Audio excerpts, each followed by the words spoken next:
The Think Small podcast presents the Offshore Diaries, where business growth has no borders. Hello, everybody. Paulo Santos here again, your host on the Offshore Diaries. It's been a bit, but we have a fun one today. MJ Lim, Hi. straight from the Yeah. Philippines. So we have a fun story today. MJ, we're going to talk about a couple things today, Mm-hmm. but the basis of most of this conversation is going to be you've never been a VA before. Right. You're coming from how many years in the BPO industry? Almost four. Okay. Almost four. And we're going to talk a bit about how you got to the VA industry or what's bringing you to the VA industry. But I guess the fun part to start off with is let's talk about how you and I connected, because I think that's Truly. oh Okay. yeah, I think that's kind of crazy. I think to me that's the craziest part of it because it's random as hell. It's courageous, Mm-hmm. and when you're becoming a VA for the first time, courage is really important. True. Courage and knowledge.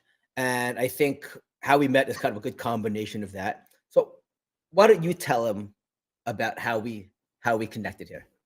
Yeah. So one day I just got home from work and just thought about how tiring the BPO industry is. So went on to Reddit.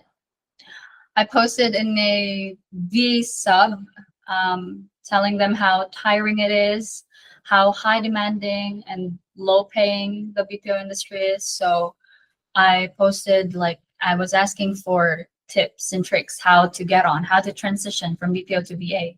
Now, Paulo, he commented on my post. Hold on, let's just clarify what this post says, by the way. I'm going to pull this up for 5 seconds here. Ready? Topic is no VA experience. Correct. And it says, Yes. newbie question. Hi, guys. Can you recommend websites or agencies for newbies? Mm-hmm. I have 4 years of BPO experience, and I'm really tired of working on site with a very low salary. Okay. And my comment back was, what kind of roles are you looking for? And this wasn't trying to entice you to talk to me. I actually just want to know, you're a VA for the first time. Yeah. What are you looking for? Right. So you went I ahead. didn't even know Yeah. at that time. Yeah, I didn't even know. I told him that I don't know. I don't have an experience. So, like, just lead me on. I don't know. So I DM'd him, I told him, hey, I was the one posting that, like, how can you help me out and stuff. So he told me to hop on an interview, like, right away.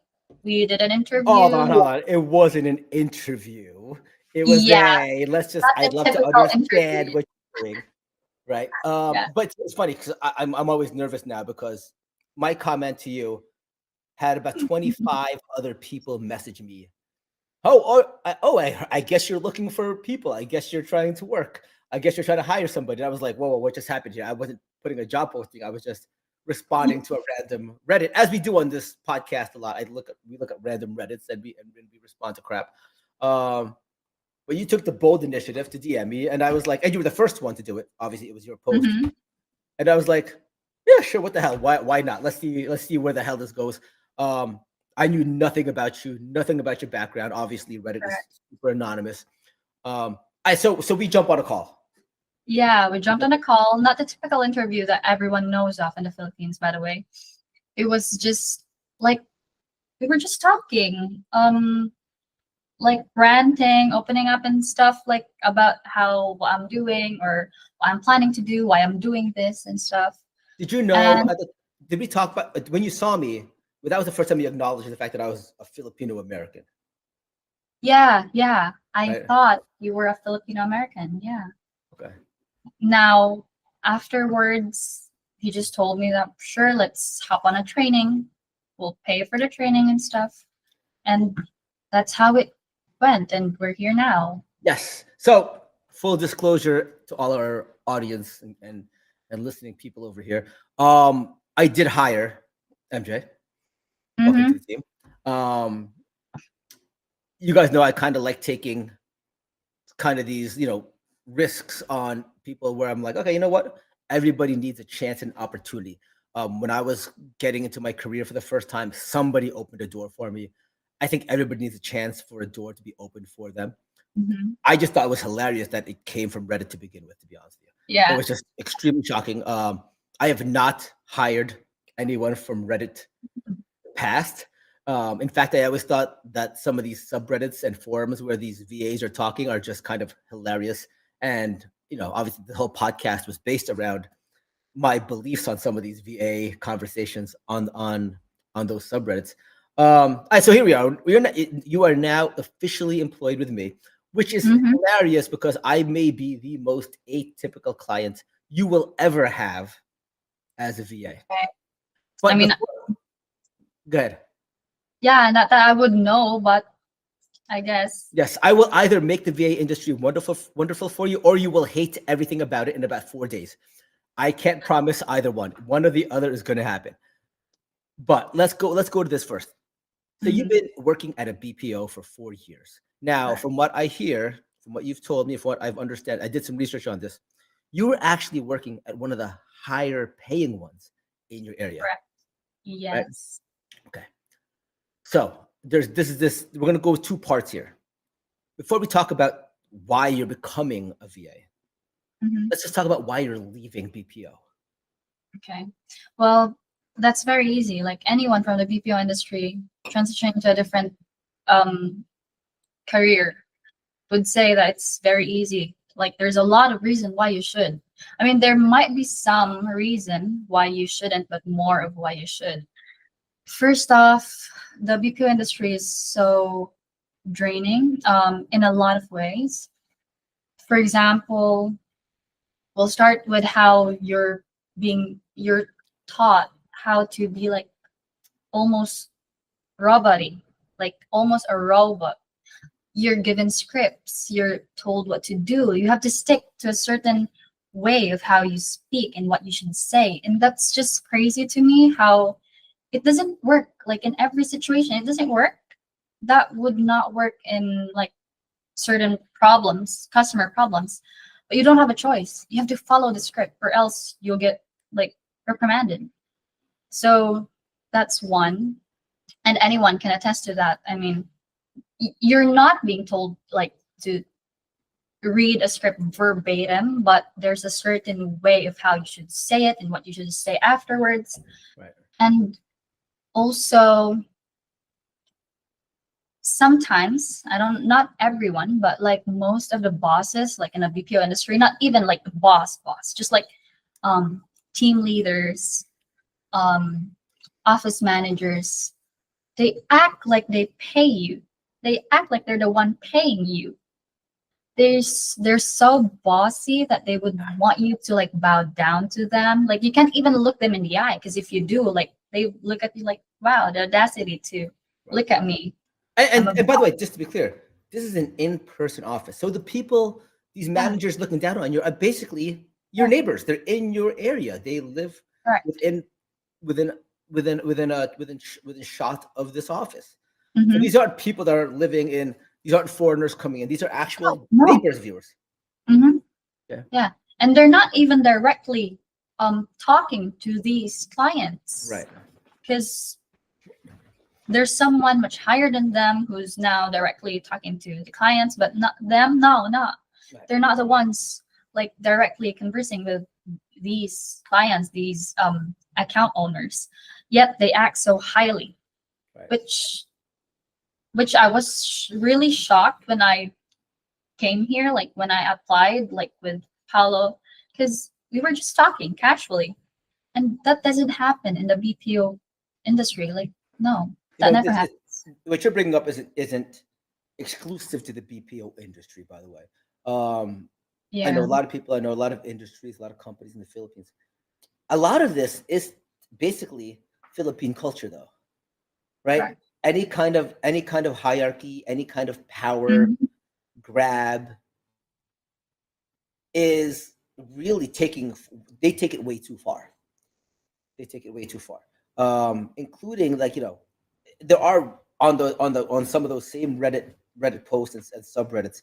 There's a lot of conversations about how Filipino managers in the Philippines are worse than their foreign managers and the foreign clients, Definitely. right? Which is kind of a Mhm. shame considering you kind of are in the same boat. You're Yeah, yeah.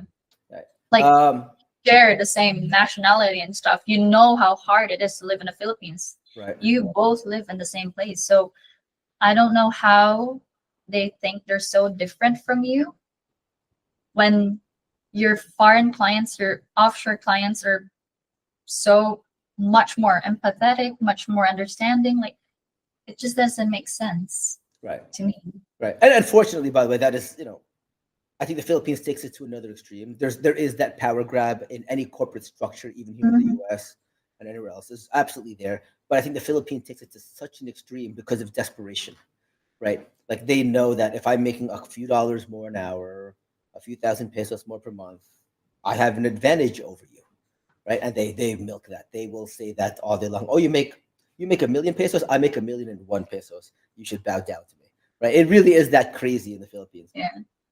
Okay, so we have overworked. They're giving you scripts. There's no deviance. You can't deviate from anything. You can't change anything. You're kind of basically just robotic mode. You have really Mhm. fascinating managers to be nice about it, right? Treating you badly. There has to be something you like about in the BPO industry. Was there anything you actually enjoyed about it? Yeah, actually, the reason why I lasted in the BPO industry was because aside from the fun stuff, we'll start with the benefits. Though you can actually get it now, thinking about it, you can actually still get those benefits while working as a VA. You just have to be responsible about your finances and stuff. Yep. Now, it's the HMO. Everyone, HMO is the reason, like one of the reasons why they stay in the BPO industry, because you get insurance and stuff. They cover like your kids, your family, but you can actually still get that. You Yeah. just have to be responsible about how you do it. Yep. And also, there's this talk about how when you become a VA, you can just be abandoned by your client and stuff. Every time you ask someone, hey, you should start being a VA, hey, you should be a VA, they'd be like, no, I'm not secured. There's no contract. They can just lay me off. Unlike the BPO industry where you're actually protected by like, Philippine law, how you're not actually gonna be terminated in an instant and stuff like that. They always think that when you become a VA, the assurance of being employed will just Right. go away. Right. All right. So, So, so the pro of being a BPO of what you're saying is that you have job mhm, security, correct. at least perceived job security, because even in Philippine law, they can still terminate you for whatever reason. It's not Yeah. as if they have to keep you on because they legally can't fire you. They can terminate you at any point or lay Correct. you off because the client left them or the money is down for whatever reason. They do have the right Yeah. to terminate you. Yeah. It's just to me, it's just as insecure in many ways as being a VA. I guess Hmm. more just like I guess from a VA standpoint, there is the idea of being ghosted or a client not paying, etc. And when you're in a BPO, you're working for a large corporation that has some sort of structure and thousands of other employees. So I get it. Hmm. All right. So you knew you had to leave the BPO industry, even with Yeah. the positives of security. As your HMO, you knew you had to leave. Why VA? Why not go to another BPO company? Why not go to a call center? Why not go to anything else? Why did you say I want to become a VA? Well, obviously, whichever BPO industry you go to, no matter how good the reputation is of the company and stuff, the culture will always be the same. It will always be the same. It'll be refreshing at first. New people, they're good. Meeting new people and stuff. You'll have hope like, oh, the boss here is much better and stuff. It's a routine. Right. It it'll happen again. What happened before? I mean, I had a few companies already, and it's the same thing over and over. It just gets better, a bit better, I guess. I mean, the more reputation the company has, they have to like maintain standards and stuff, right? But it just doesn't go away. The feeling of being looked down upon, the feeling of like being, I don't know, you're being treated like you're just some um employee that can be replaced anytime. Like there's no, you're not even valued that much. Like, Can I stop there for 1 second, because there is this is a good topic about the idea of being employee number five, being replaced, being not valued as much. And I'm giving you this. I'm telling you this because as a client side, not just how I look. Forget the fact that I'm a Filipino American. Let's just talk to me at the fact that I'm a business owner here and mhm, I hire VAs. Just that one single aspect. We in the US and other foreigners do look at the Filipino VA pool, and I hate to scare you off, as replaceable, as employee number five.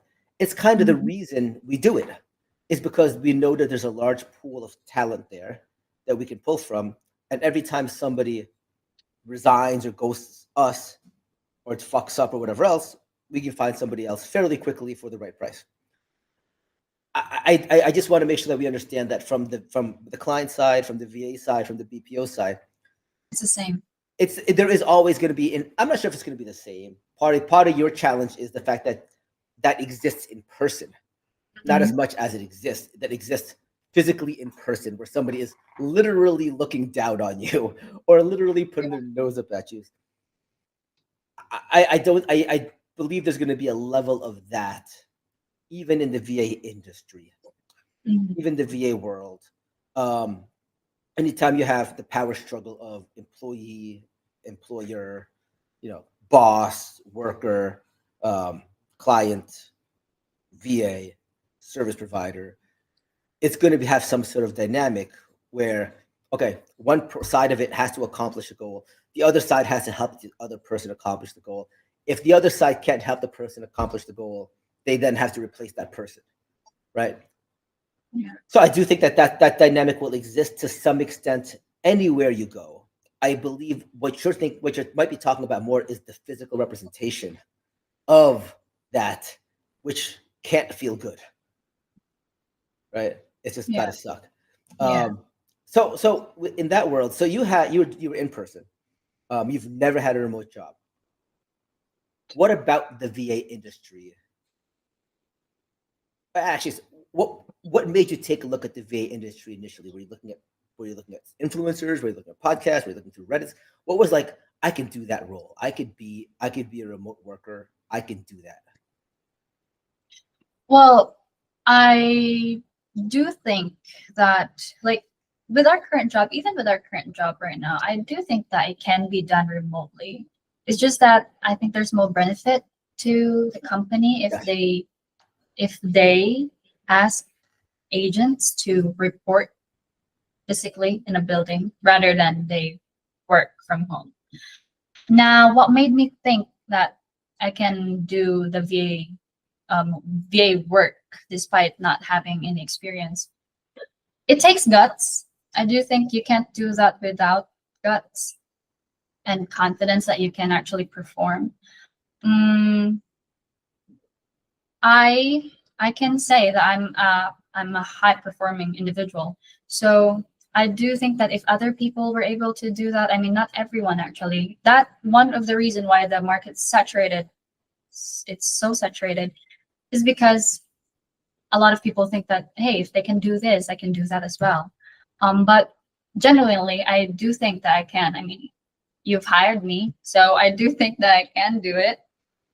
Now we had a long talk before we actually came to terms on agreement, and I told you, and I asked you all the questions. Do you understand that I'm not taking deductions off your Right. paycheck? I'm not paying you your health care and the deductions for that. You're in charge of your Mhm. own BIR payments and filing, etc. That's all you, right? And I Yeah. and I, I was trying to preface the idea of, okay, are you sure you're made for VA work? Mhm. Knowing conversations that you and I have had about, like, I've had admins now that want to go back into the in-person interaction, Mhm. right? Because it's definitely a change of lifestyle to Right. go every day, dial up, get into a car, get into an Uncas, get to the office, sit there in a cold thing, hang out with your people in your area, go for a cup of coffee Yeah. together, grab lunch, grab drinks afterwards. That culture, in many ways, disappears, Yeah. right? There is nobody you're hanging out with to go to the water cooler. It's just you, right? Um, I think a lot of people coming from any kind of in-person job to becoming a VA has to think about the mental toll it takes and strength it takes to be a VA. Just not that there's no mental strength, obviously, to come from where you're coming from. 'Cause it's just a different kind. And I think there's always the grass is greener conversation, whether you came from in-person corporate life or virtual remote life. There's always going to be pros on the other side that you're going to miss or that you wish you tried out, Hmm. right? So yeah, I mean, I think there's always going to exist. And we had a long talk about like, are you sure about this? Correct. Yeah, Right? you did tell me that I won't be seeing people on a daily basis anymore. I mean, working from the corporate industry to, I mean, the BPO industry to a VA industry, and also you told me about the risks, um, HMO, also losing your job. Like you lose your job. What are you gonna do? Because it's there's this idea where they believe that the BPO industry is much more um insured than VA, right? So yeah, I think it just takes a lot of courage and responsibility. You just have to be responsible about it. Because again, if you lose your job, you just have to make sure you'll be fine for the next few months. So at some point, you're going to start working full time for me. I know we're kind of transitioning into that phase Mm-hmm. now. One day, you're going to wake up and you're not going to have to rush to get to the office. You're not going to have to put your makeup on, take a shower, or I hope you shower Mm-hmm. still, or make sure you have your pretty outfit on to make sure you look good for a meeting in person or whatever else. You're not going to have to do that anymore. Yeah. Uh, How do you think that day is going to feel when you feel it for the first time? Is it like a liberating feeling or scared or just Of weird? course, it would be the best feeling for me. I mean, it's a preference, but for someone who likes to stay home a lot rather than go out, it would be the best thing. Because I go to work like at a certain time, right? I prepare like 3 hours before my work hour. Because again, it's traffic. You have to take a bath. You have to prepare. You have to doll up. You have to check your clothes if this is a good clothes for today and whatnot. And you're not paid for that. You're not paid for that. And it's a lot of work, but you're not paid for it. All right, so let's talk about some details here, right? So this was a rough year in the Philippines for Hmm. storms and okay, Yeah, okay. So obviously Cebu was hit very hard recently. correct. What was that day like for you in the Philippines? Yeah. It was so bad, like how they handled it here in the Philippines. It was so bad. During the earthquake, we were actually in the office during that time. Like we were our building was shook. We're like 20 floor above, and it was just weighing so hard. Like it's scary. It's scary. Everyone, I mean, not a lot of people like cried and stuff, but we're not even allowed to go out. We're So not what did you do? What allowed did to exit the so building. hold on, so just back up. The building starts shaking. Do you crawl under the desk? Or do you guys run to? What do you guys do? Right? Yeah. What's your first thing you do? I even heard that some of the leaders told them not to abandon their calls. Like just tell them something's happening and stuff. Like you have to let them know before like actually abandoning the call. No, I don't do that. No. So Wow. you have to hide under your desk, tuck, cover, and hold. Like, but during the time when everything calmed down, you're owed to go down, right? Go to the exit, use the stairs and stuff. but the stairs were blocked. You can't even go down. Like that's so Wait, crazy to how, me. what were they blocked by? Just guards telling you not to go out. Okay, And and there was. some, Well, hold on one second. I'm very confused here. So guards were blocking the exits of an yes, earthquake-ridden it's building. not their fault. I mean, they were just like ordered to do it. Ordered by who? By the company? That I would not know. I think it could be. I don't know if it's the Okay, client or okay. if I'm not. Yeah, I won't jump to conclusions, but this is very strange. This yeah, is yeah. very strange. We're not Wow. allowed to go out. You can find a lot of videos. If you look it up, like how the Cebu earthquake was handled by BPO companies, you can find like a lot of videos. They even put barricades on like parking lots so Oh that my gosh, their vehicles can't go out from the parking lot. Like that's just crazy. And the building wasn't even, I mean, I don't know. They did say it was safe for work afterwards because evaluators went out there, but there's like big cracks, fallen tiles and stuff. Yet they still operated the next day. And that's crazy. wow. Wow. Yeah. And you're not even, I mean, they would tell that they would actually contact agents and like, why are you not reporting and stuff? An earthquake just hit yesterday.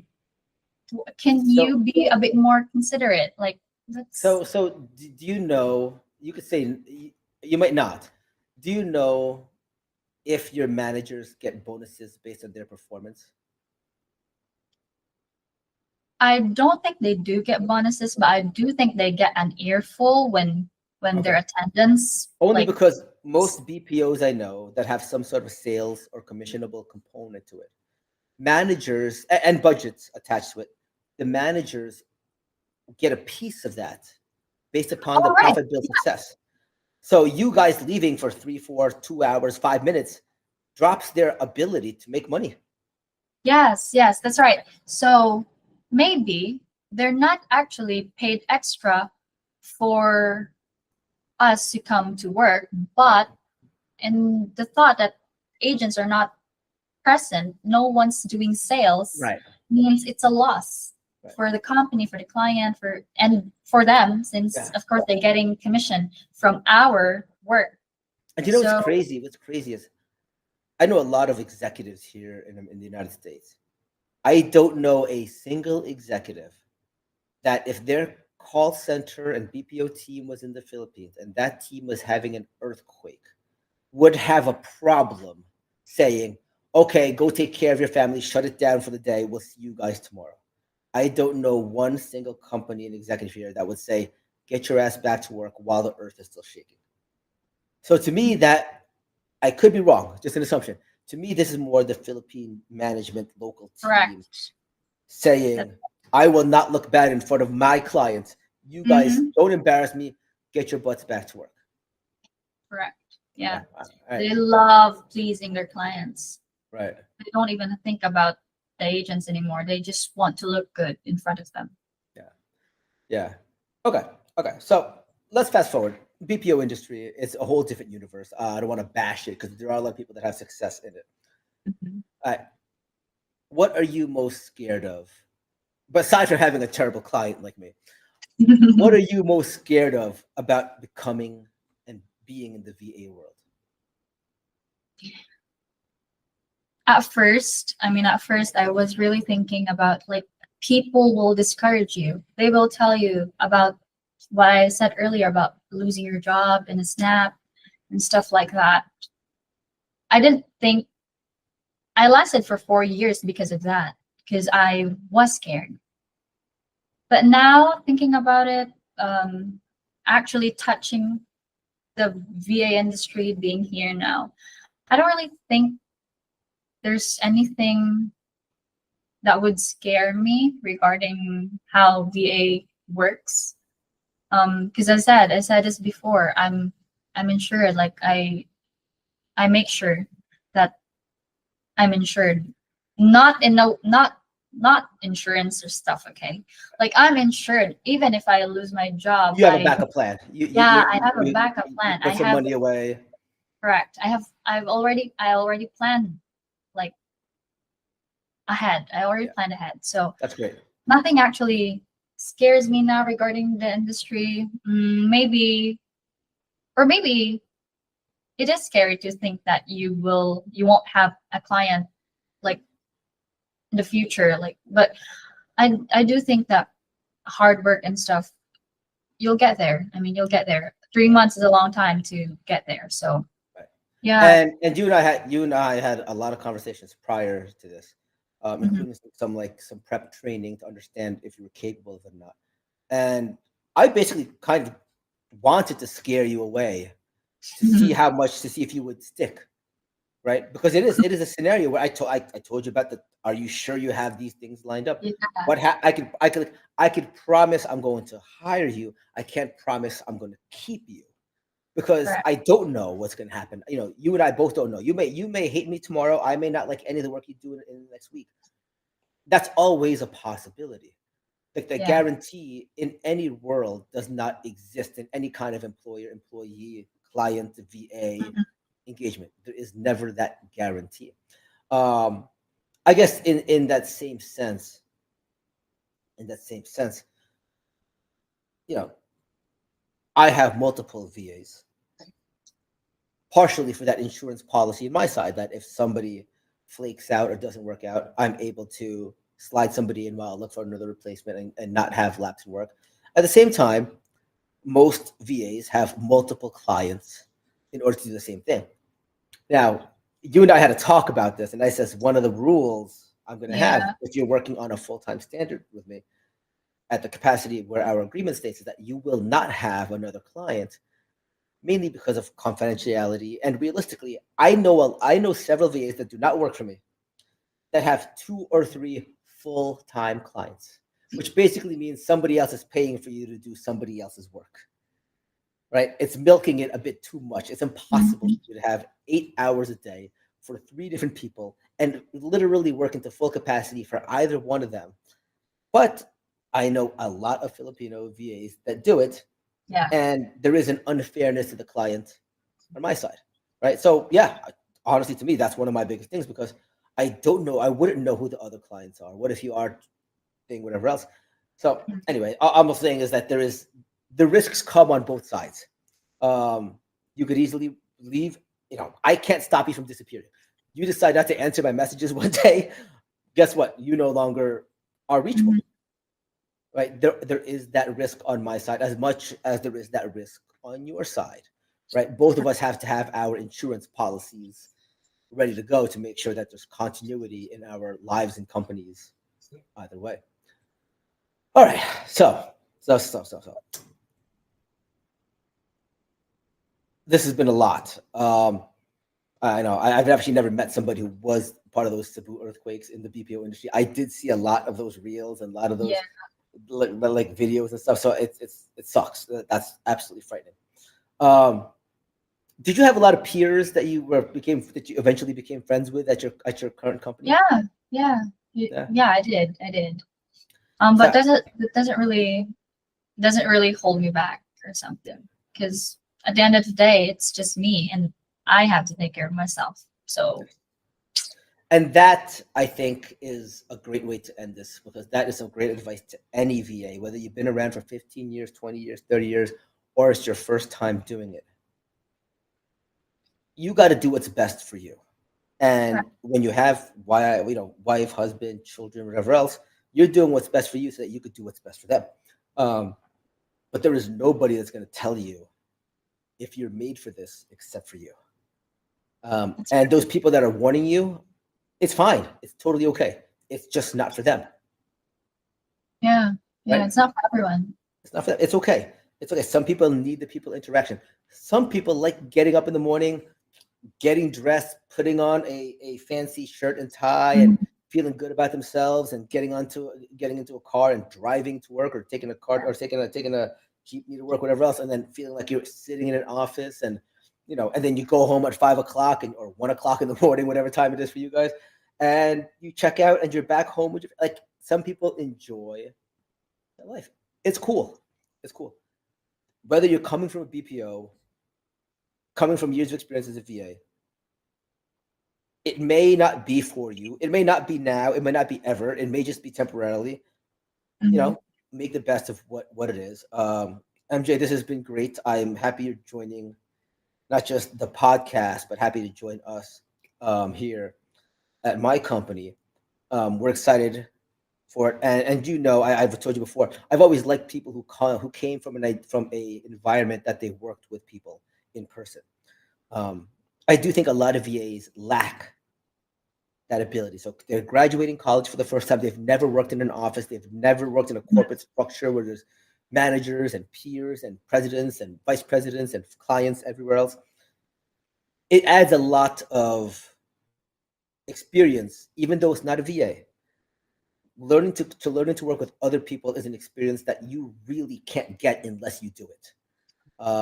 So I've always loved that about your background. You actually came from that world.